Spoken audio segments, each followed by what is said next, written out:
mempunyai dua bagian. Yang pertama ada apoenzim dan yang kedua ada gugus prostetik.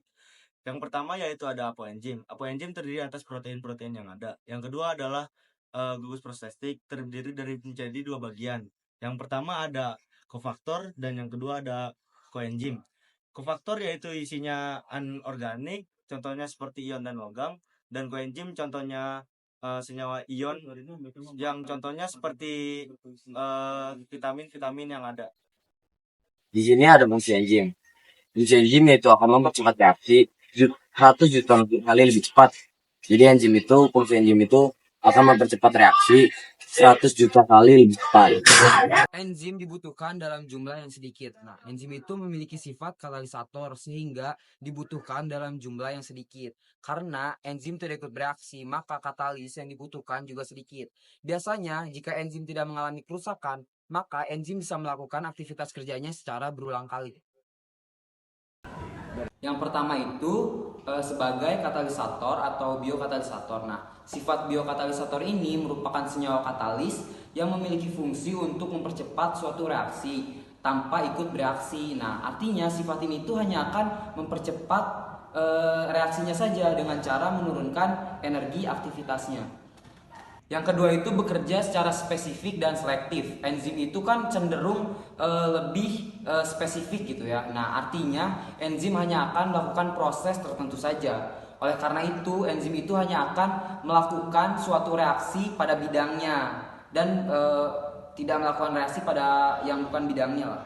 Yang ketiga itu enzim menyerupai protein. Sifat enzim itu sangat mirip seperti protein karena sangat dipengaruhi oleh suhu dan pH. Bersifat termolabil. Jadi sifat ini tuh sangat dipengaruhi oleh kestabilan suhu. Jika suhu pada enzim terlalu rendah, maka kinerja enzim pun akan melambat. Begitu pula sebaliknya, jika suhu pada enzim terlalu tinggi, maka enzim akan rusak. Maka dari itu suhu pada enzim tidak boleh di bawah dari 10 derajat Celcius.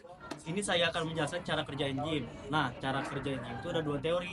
Yang pertama teori gembok dan kunci, yang kedua ada teori induksi. Nah, yang pertama itu ada teori gembok dan kunci. Dalam teori ini, substrat sebagai kunci dan enzim sebagai gembok yang hanya dapat dipasangkan oleh kunci yang tepat. Teori ini menyatakan bahwa enzim dan substrat memiliki bentuk yang saling cocok. Yang kedua ada teori induksi kunci. Teori ini menyatakan bahwa enzim tidak memiliki bentuk yang tetap, melainkan enzim dapat berubah bentuk. Ketika enzim dan substrat berkaitan, enzim akan menyesuaikan bentuk substrat untuk mengoptimalkan reaksi. Dan setelah reaksi, enzim akan kembali ke bentuk semula. Nah, dari kedua teori ini memiliki pemahaman yang berbeda tentang bagaimana cara kerja enzim.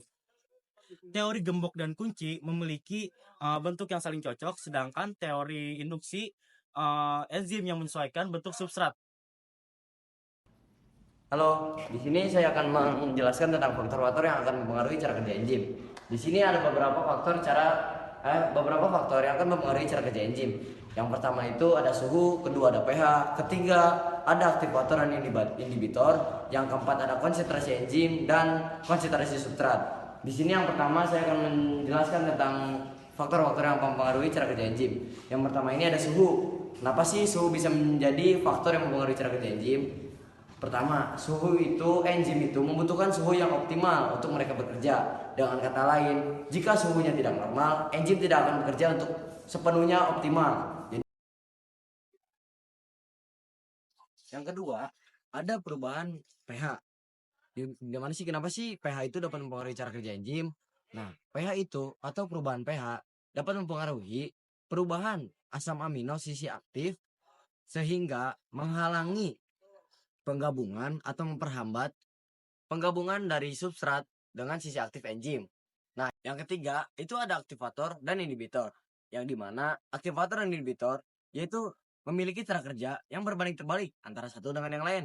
Yang dimana aktivator yaitu molekul yang mempercepat atau mempermudah ikatan enzim dengan substrat, dan jika inhibitor yaitu molekul yang memperlambat atau memperhambat ikatan enzim dengan substrat. Nah, inhibitor juga memiliki dua jenis.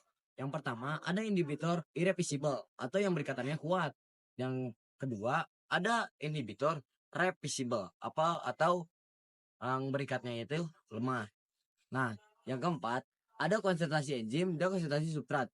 Yang dimana Konsentrasi enzim dan substrat hampir sama dengan aktivator dan inhibitor, atau dengan kata lain, cara kerjanya itu sama, yang dimana atau caranya itu berbeda dan hampir sama dengan si aktivator dan inhibitor, yang dimana si konsentrasi enzim itu jika semakin besar atau semakin tinggi konsentrasi enzimnya, maka dia akan mempercepat si reaksi enzim.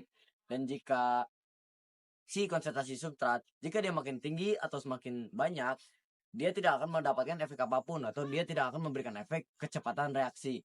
Nah, hal-hal itulah yang menyebabkan atau mempengaruhi cara kerja si enzim.